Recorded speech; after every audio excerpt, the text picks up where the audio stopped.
Olá, aluna. Olá, aluno. Seja bem-vindo a mais uma aula de Física, aqui pela TV Educação e também pela plataforma Gonçalves Dias.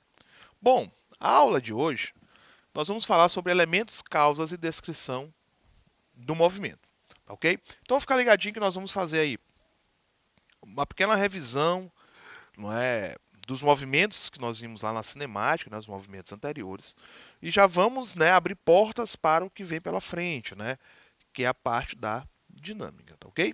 Então fica ligadinho na aula de hoje, tem muita informação legal. Se você perdeu as aulas anteriores, né, sobre o movimento uniforme, movimento uniformemente variado, tá ok? Você vai encontrar lá na plataforma Gonçalves Dias, né, toda essa informação, tá ok? Então lá tem todo o material, apostila, roteiro de estudos, questões para que você consiga aí responder e ficar craque, né, nesses conteúdos, né, nesses assuntos, tá ok? Afinal, aqui o objetivo é que vocês aprendam da melhor forma possível, tá ok? Então lá na plataforma Gonçalves Dias vocês encontram todo esse material.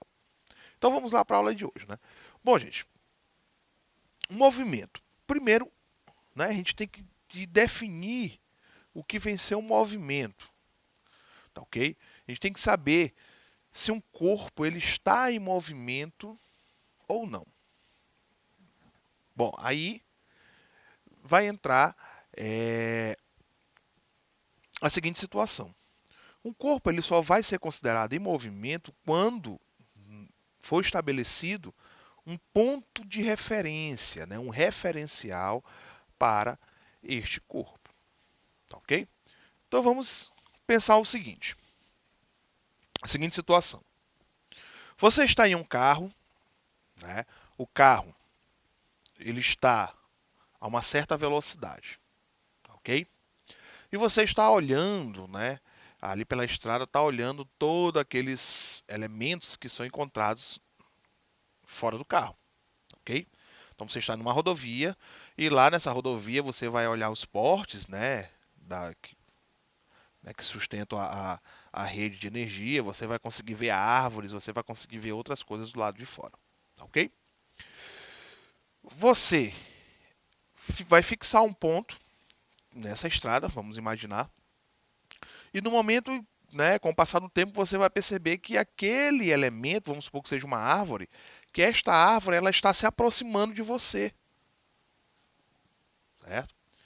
Aí você pode dizer o seguinte: ora, aquela árvore ela está em movimento, ok? A árvore está em movimento. Isso pode soar estranho, certo? Porque nós sabemos que a árvore, na verdade, está em repouso, certo? Ok? Então, quando a gente confirma se ela está em movimento ou está em repouso, certo? As duas formas em que está se falando desta situação, ela pode soar de uma forma equivocada. Afirmar que ela está em movimento ou afirmar que ela está em repouso, certo? Isso porque todo o corpo, para estar em movimento ou para ele estar em repouso, vai depender de um ponto de referência. Nós temos que ter um referencial para poder afirmar se este corpo de fato ele está em movimento ou ele está em repouso. Aí nós podemos reformular a situação. Ok? A árvore em relação ao carro, olha só, a árvore em relação ao carro, ou seja, eu estou dizendo que o carro é o nosso ponto de referência, ela vai estar em movimento. Estou afirmando. Por que, que vai estar em movimento? Porque a árvore está em uma situação diferente da do carro. Certo? Estão em velocidades diferentes. Ok? Estão em velocidades diferentes. Estão em movimentos diferentes. Velocidades relativas diferentes. Tá certo? Por isso que nós podemos afirmar que a árvore em relação ao carro, né, um está em movimento em relação ao outro. Ok?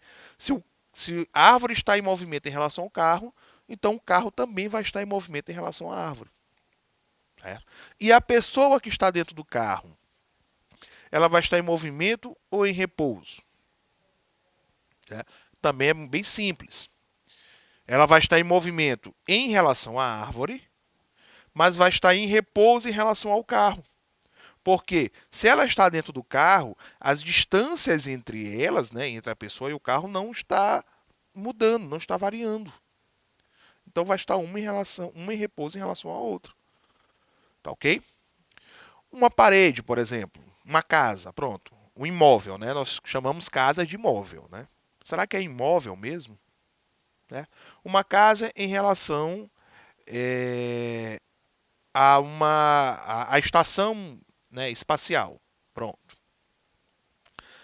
A casa em relação à estação espacial, a um satélite. Ela vai estar em movimento ou em repouso? Com certeza vai estar em movimento. Porque a Terra está em movimento e a casa, né, está na Terra, está na crosta terrestre, ela vai se mover também. Então ela vai estar em movimento. Então a gente não pode, né, fixar, né, algo e dizer que está de fato em repouso ou vai estar de fato em movimento. Isso porque o repouso e o movimento ele vai estar de acordo com a percepção da pessoa. Okay? A condição que a pessoa vai estar em relação àquele corpo que está sendo estudado. Tá certo? Por exemplo, a gente costuma dizer, né, que a Terra está né, no movimento de translação em torno do Sol. Ok? Só que se torna errado porque a gente às vezes acaba dizendo que o Sol ele está em repouso, né? E a Terra está em movimento. Isso não é verdade, porque o Sol ele também se movimenta, tá certo? O Sol se movimenta em relação à Terra. Se a gente fixar um ponto na Terra como nosso ponto de referência, o Sol é que se move, tá ok? O Sol ele nasce de um lado e se põe no outro, então ele está em movimento. Isso em relação à Terra, certo? Está em relação à Terra. Em relação ao Sol, quem se move é a Terra e os outros astros. Né? E por aí vai. Então sempre tem essa relação, né, desse ponto de referência que a gente vai ter que tratar. Tá certo? Então, essa questão de movimento passa por tudo isso. Certo? E dentro do movimento, nós já estudamos, não é, o movimento que nós chamamos de uniforme e o movimento que nós chamamos de uniformemente variado. Tá certo? O que quer dizer isso? Que no movimento uniforme, né, para o ponto de referência que nós tratamos, a velocidade ela nunca vai mudar. Ela sempre vai permanecer a mesma. Okay? Então, para o ponto de referência, né, que nós definimos, a velocidade ela não muda. Então, isso é um movimento uniforme. Tá ok? Movimento uniforme. Quando há uma variação da velocidade, para o ponto que nós fixamos, o movimento ele é dito como um movimento uniformemente variado, ou seja, ele vai sofrer variações, certo? Ele vai sofrer variações graças à ação de uma aceleração, ou seja, para o movimento uniforme, a velocidade ela é constante, certo? E a velocidade no movimento uniformemente variado, ela é variável, certo? Isso por quê? Porque no movimento uniforme, a aceleração ela é igual a zero, certo? E a aceleração para o movimento uniformemente variado, ela é diferente de zero, tá certo? Isso vai abrir precedentes para outras situações, ok? No caso do movimento uniformemente variado, lançamentos, né, verticais e horizontal, ok? E o caso do lançamento oblíquo, certo? Que é o lançamento bidimensional. Então abre esses precedentes quando a gente fala do movimento uniformemente variado, ok? Então a gente pode também começar a definir esses tipos de movimento de uma outra forma, certo? Relacionando isso com a força. Então, vamos definir o que é força. A gente começa aqui já uma transição da cinemática para a dinâmica, tá ok? A dinâmica. O que é cinemática? O que nós já estudamos. Cinemática é todo tipo de movimento, né, que nós vamos estudar esse movimento sem se preocupar. A gente não leva em consideração de que forma esse movimento começou, o que fez esse movimento começar, e a gente também não vai se preocupar como é que vai se dar o fim desse movimento. A gente simplesmente vai pegar um espaço, e nesse espaço, esse corpo ele vai passar, e nós vamos analisar a velocidade, né, a relação de velocidade desse corpo nesse espaço que nós definimos. Se a velocidade mudou ou não. Tá certo? Se a velocidade mudou, variou, é movimento uniformemente variado. Se ela não variou, é movimento uniforme. Certo? Mas a gente não se preocupa em saber por que esse corpo começou o seu movimento, ou de que forma que ele vai finalizar. Tá certo? Bom, então nós podemos também definir isso com a força.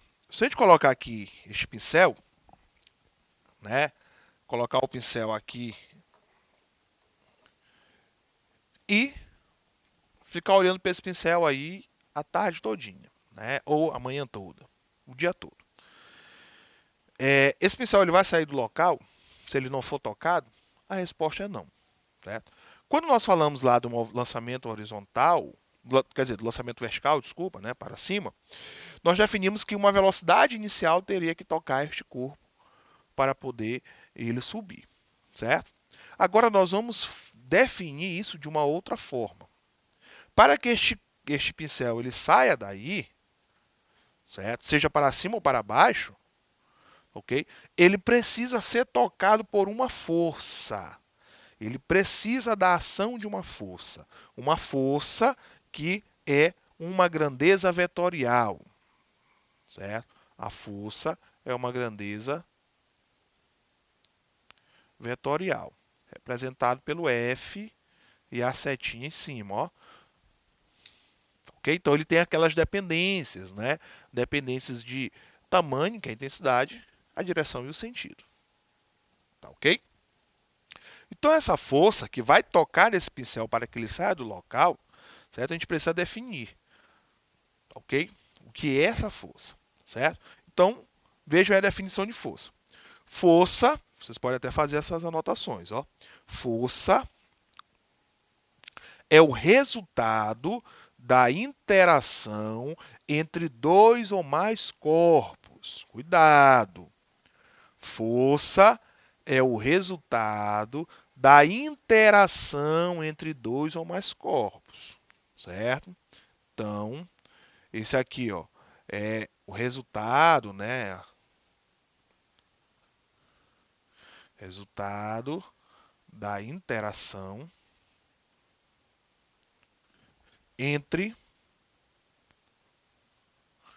dois ou mais corpos. Pronto. Isso é a força. Aí, as pessoas acabam falando, né, no senso comum, que uma pessoa, ela, né, uma determinada pessoa, ela pode ter mais força do que outras. Né? Comumente nós falamos isso, né, no cotidiano. Mas, fisicamente, esta afirmação ela é uma afirmação equivocada. Porque a força ela não é armazenada. Então, nenhum corpo contém força. Porque força é interação. Eu preciso da interação entre esses corpos. Pode ser 2, pode ser 3, pode ser 4. Certo? Então, precisa ter interação entre esses corpos para que nasça a força. Mas um corpo sozinho, a gente não pode afirmar que ele tenha força, certo? Porque ele não, se ele não interagir, a gente não vai saber. E mesmo assim a força ela não pode ser armazenada. Tá ok? Então tinha um desenho, né, um desenho infantil, assim, um pouco antigo, né, em que tinha um personagem chamado He-Man e ele puxava a espada e dizia que ele tinha força, né? Então esse é equivocado. Então o He-Man ele mente pra gente quando ele diz que ele tem a força. Né? Porque a força o corpo não pode armazenar, ele não pode manter. Tem que ter a interação. Ok? E a força ela pode ser dividida entre duas, né? Entre dois tipos. O primeiro é a força de contato, que também é bem intuitivo a gente entender, e o outro é a força de campo. Força de contato e a força de campo. Qual a diferença entre eles? Certo? Bem simples. A força de contato, um corpo ele precisa ter contato com o outro. Ou seja, tem que ter o toque entre eles. Então, vamos supor que eu tenha aqui um corpo A e um corpo B. Pronto. Se eles estão se tocando, então eles estão ali interagindo. Ou seja, tem uma troca de força entre eles. Né? Então, o corpo A exerce uma força sobre o corpo B. Então, essa é a força que A está exercendo em B. E o B também vai exercer uma força sobre A. Então, essa é a força de B em A. Então, essa é a força de contato. Tá certo? Dos dois, eles têm que se tocar. Então, no momento que eu toco na parede, aqui no quadro, certo? Eu estou exercendo uma força sobre a parede e a parede está exercendo uma força sobre mim. Certo? No momento que eu estou aqui em pé, eu estou exercendo uma força sobre o chão, sobre o solo. E o chão, né, o solo também está exercendo uma força sobre o meu corpo. Então há uma interação. Certo? Há uma interação porque eles estão ali em constante contato. Tá ok? Já a força de campo é diferente porque não tem um contato entre eles. Eles não se tocam, mas mesmo assim eles interagem. Certo? Um exemplo disso é a gravidade. Ó. Então nós temos aqui, por exemplo, a Terra. E nós temos um corpozinho bem aqui, ó. Certo? O que é que vai acontecer com esse corpo? Ele vai ser atraído pela Terra. Ele vai ser atraído pela Terra. Certo? Ou seja, a Terra está exercendo uma força de atração sobre este corpo. Assim como o corpo também exerce uma força de atração sobre a Terra. Eles não se tocam, mas eles interagem. Certo? Esse tipo de força é chamado de força de campo. Essa força de campo a gente estuda na mecânica, a gente estuda na eletricidade, a gente estuda no magnetismo, tá certo? Essa interação, né, dessas forças de campo, né? Essa área campista da física, tá ok? Então, essa é a relação que vai ter entre eles. Eles não se tocam, mas eles interagem, certo? E essa interação, tá ok? Dessa força de campo, ela pode ser muito intensa ou pode ser pouco intensa. Ela pode se perder dependendo da distância. Isso a gente vai falar lá na frente, certo? Bastante quando a gente for falar lá sobre os corpos celestes, tá ok? Bom, e o que é que tem a ver essa força? O que é que tem a ver esse vetor força com a questão do movimento? Se nós voltarmos lá para o movimento uniforme, para o movimento uniformemente variado, a relação que nós vamos fazer é o seguinte. Para o movimento uniforme, ainda sem falar de equações, que a gente vai falar lá para frente, o movimento uniforme é o movimento com velocidade constante. A aceleração é igual a zero. Certo? Percebam que aí a velocidade não muda. Certo? Ou seja, no movimento uniforme, o corpo ele não recebe uns empurrãozinhos. Vamos supor que você jogou uma bola. A bola vai, né, no movimento mantendo uma velocidade igual. Certo? Movimento uniforme. É diferente que se você jogar uma bola, certo? E em certos pontos você vai chutando ela.